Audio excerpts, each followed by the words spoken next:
Olá! Esse vídeo faz parte do Programa de Educação à Distância da Universidade Newton Lins, em Manaus, e faz parte dos estudos do curso de Sociologia. A Sociologia, assim como as demais ciências humanas, tem como objetivo compreender e explicar as transformações, além das permanências que ocorrem nas sociedades humanas, indicar pistas sobre os rumos das mudanças, além de oferecer explicações sobre valores, costumes, desigualdades e conflitos, e também sobre a vida e o mundo. Portanto, ensinamentos importantes para os estudantes de sociologia, mas também como cidadãos globais. Neste vídeo, nós iremos falar sobre os movimentos sociais no Brasil. A partir dos anos 60 e 70, surgem os movimentos populares e sociais no Brasil. Logo no final dos anos 70, o movimento sindical e as organizações estudantis ganharam força. As greves dos metalúrgicos paralisavam as indústrias de São Paulo, logo acompanhadas por greve dos bancários.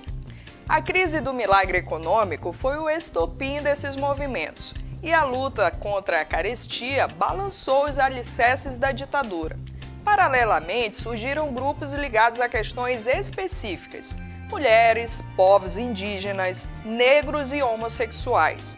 Mas a partir da década de 80, os movimentos sociais vão incluir parcelas mais amplas da sociedade.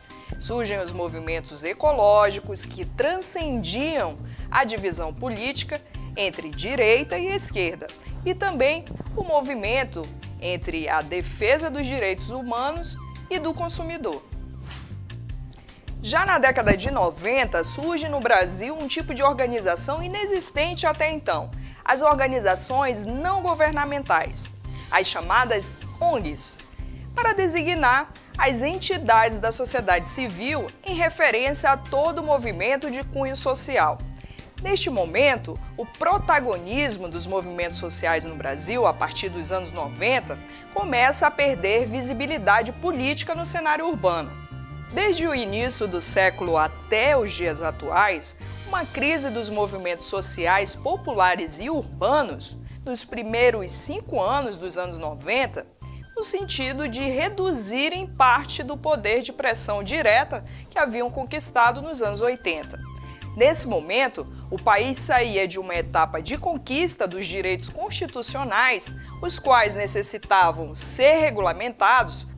Ao mesmo tempo, o governo federal passou a implementar ou aprofundar em todos os níveis as políticas neoliberais, as quais geraram desemprego, aumento da pobreza e da violência urbana e rural. Diante de tal realidade, o Estado fecha as portas da negociação porque as concessões solicitadas não são aceitas ao estado de acumulação de capital que ele visa. O Estado se vê então colocado numa situação de defesa clara da acumulação do capital ou de sua legitimidade. As transformações no contexto político levam também à emergência ou ao fortalecimento de outros atores sociais, como as ONGs e outras entidades do terceiro setor. Assim, os movimentos populares passam a ser aliados ou mesmo a disputar com grupos organizados para demandar as necessidades sociais ao poder público. Mas apesar de enfraquecidos e da articulação do papel destes movimentos na sociedade, é imprescindível considerarmos a relevância do processo democrático brasileiro mediante sua atuação voltada à reivindicação dos direitos, até então não disponibilizados aos cidadãos. Desta forma, as lutas desencadeadas da sociedade civil são absolutamente essenciais num processo de efetiva transformação social, a caminho da emancipação humana. Neste contexto, observa-se a relação entre a sociologia e o sociólogo, onde ambos são necessários para que o papel da sociologia seja realmente efetivo, embora, de certo modo, o sociólogo tenha uma função de maior destaque, uma vez que é através dele, ou seja, de acordo com a sua abordagem, que a sociologia terá ou não efeito na vida dos indivíduos. A nossa aula de hoje termina aqui, mas nos próximos vídeos nós daremos continuidade a este mesmo assunto. Bons estudos a todos e até a próxima aula!